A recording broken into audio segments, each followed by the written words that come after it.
প্রথমতে মই রঙালী বিহু আৰু অসমীয়া নৱবৰ্ষ शुभेच्छा जोनाइस। उत्सव और उमंग के इस मौसम में असम के विकास की धारा को और गति देने का आज ये जो भव्य समारोह है उसमें मुझे भी आपके उस उमंग के साथ जुड़ने का अवसर मिला है। आज इस ऐतिहासिक नगर से मैं असमिया गौरव, असम के विकास में अपना योगदान देने वाली यहां की सभी महान संतानों का स्मरण करता हूं और आदरपूर्वक उन सबको नमन करता हूं। साथियों, भारत रत्न भूपेन हजारिका जी का गीत है, बोहाग माठो एटी ऋतु नय न होय बोहाग एटी माँ, असमिया जातिरी आयुष रेखा गोनो जीवनो रेखा।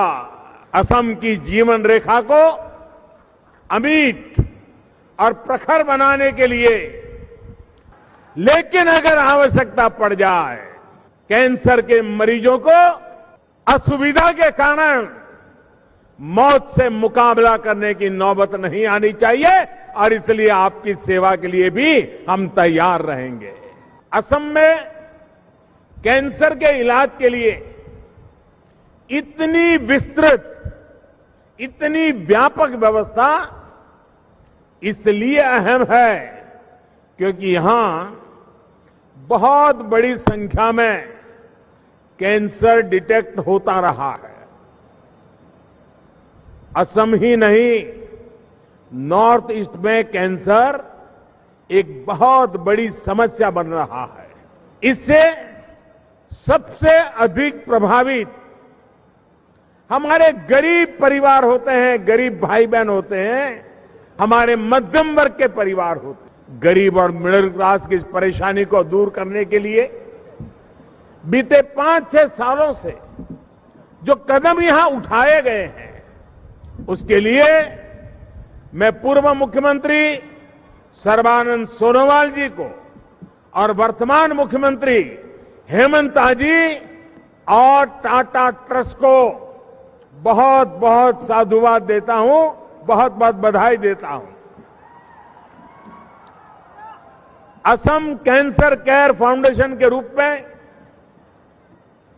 कैंसर के सस्ते और प्रभावी इलाज का इतना बड़ा नेटवर्क अब यहां तैयार है।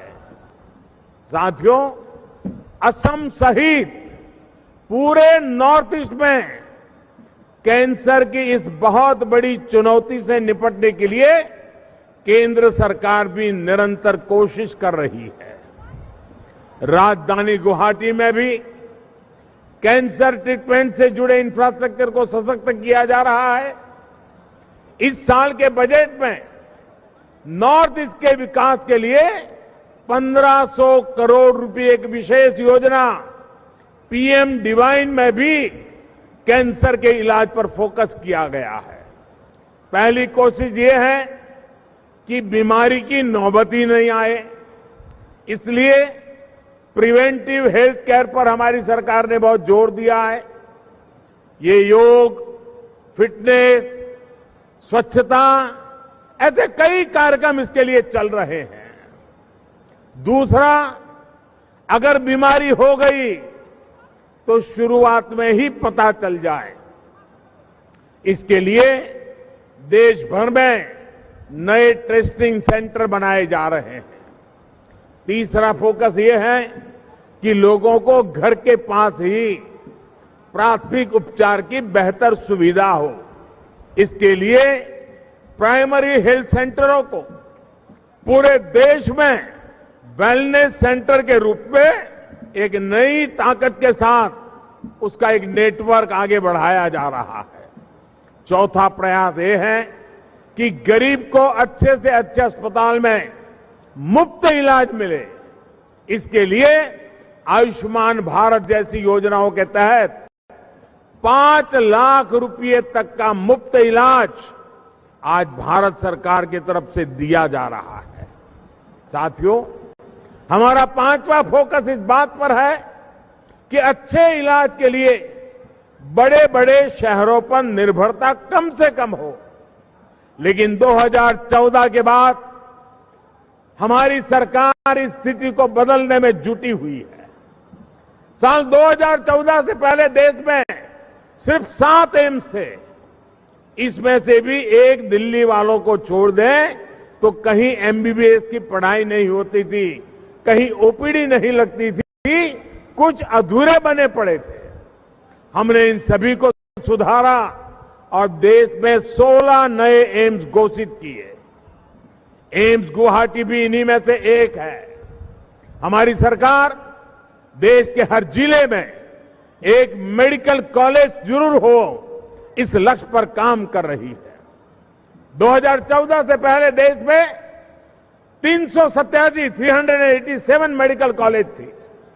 अब इनकी संख्या बढ़कर करीब करीब 600 तक 600 तक पहुंच रही है। साथियों, हमारी सरकार का छठा फोकस इस बात पर भी है कि डॉक्टरों की संख्या को ज्यादा से ज्यादा बढ़ाया जाए। बीते 7 साल में एमबीबीएस और पीजी के लिए 70,000 से ज्यादा नई सीटें जुड़ी है। 70,000। हमारी सरकार ने 5 लाख से ज्यादा आयुष डॉक्टर्स को भी एलोपैथिक डॉक्टरों के बराबर माना है। इससे भारत में डॉक्टर और मरीजों के बीच रेशियो में भी सुधार हुआ है। हाल ही में सरकार ने एक और बड़ा फैसला लिया है। सरकार ने तय किया है कि प्राइवेट मेडिकल कॉलेजों में 50% सीटों पर उतनी ही फी ली जाएगी जितनी किसी सरकारी मेडिकल कॉलेज में ली जाती है। इसका फायदा हजारों नौजवानों को मिल रहा है। देश को आजादी के बाद जितने डॉक्टर मिले, हमारी सरकार के प्रयासों से अब उससे भी ज्यादा डॉक्टर अगले 10 वर्ष में मिलने जा रहे हैं। साथियों, हमारी सरकार का 7वां फोकस स्वास्थ्य सेवाओं के डिजिटाइजेशन का है। सरकार की कोशिश है कि इलाज के लंबी लंबी लाइनों से मुक्ति हो, इलाज के नाम पर होने वाली दिक्कतों से मुक्ति मिले। इसके लिए एक के बाद एक योजनाएं लागू की गई हैं। कोशिश ये है कि केंद्र सरकार की योजनाओं का लाभ पूरे देश के नागरिकों को देश में कहीं भी मिल सके, इसके लिए कोई बंदिश नहीं होनी चाहिए। यही वन नेशन वन हेल्थ की भावना है। इसी ने 100 साल की सबसे बड़ी महामारी में भी देश को संबल दिया, चुनौती से निपटने की ताकत दी। एक और महत्वपूर्ण काम हमारी सरकार ने निर्णय किया है। गरीब का बेटा बेटी भी डॉक्टर क्यों न बन सके, गांव में रहने वाला बच्चा भी जिसको जिंदगी में अंग्रेजी में पढ़ाई का मौका नहीं मिला, वो डॉक्टर क्यों न बन सके। और इसलिए अब भारत सरकार उस दिशा में आगे बढ़ रही है कि जो अपनी मातृभाषा में, स्थानीय भाषा में मेडिकल एजुकेशन करना चाहते हैं, उनके लिए भी सरकारें सुविधाएं खड़ी करे ताकि गरीब का बच्चा भी डॉक्टर बन सके। विशेष रूप से हमारी माताएं, बहनें, वो तो इलाज ही नहीं करवाती थी। वो देखती थी कि इलाज के लिए कर्ज लेना पड़ता है, घर और जमीन बेचनी पड़ती है। हमारी माताओं, बहनों, बेटियों को इस चिंता से भी मुक्ति करने का भी काम हमारी सरकार ने किया। भाइयों और बहनों, आयुष्मान भारत योजना से सिर्फ मुफ्त इलाज ही नहीं मिल रहा है, बल्कि कैंसर जैसी गंभीर बीमारियों को शुरुआत में ही डिटेक्ट करने में भी मदद मिल रही है। असम सहित पूरे देश में जो हेल्थ एंड वेलनेस सेंटर खुल रहे हैं, उनमें 15 करोड़ से अधिक साथियों की कैंसर से जुड़ी जांच हो चुकी है।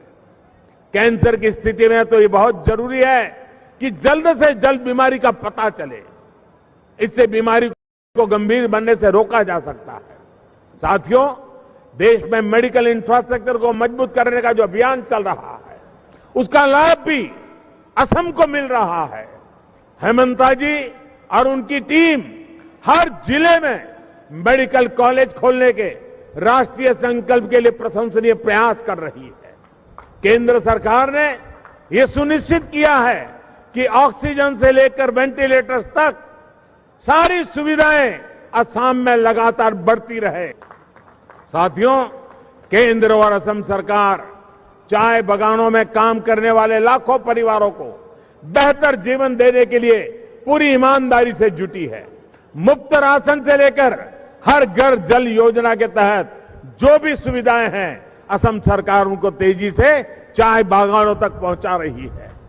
आज आप देखते हैं कि असम के दूर सुदूर क्षेत्रों में सड़कें बन रही हैं, ब्रह्मपुत्र पर पुल बन रहे हैं, रेल नेटवर्क सशक्त हो रहा है।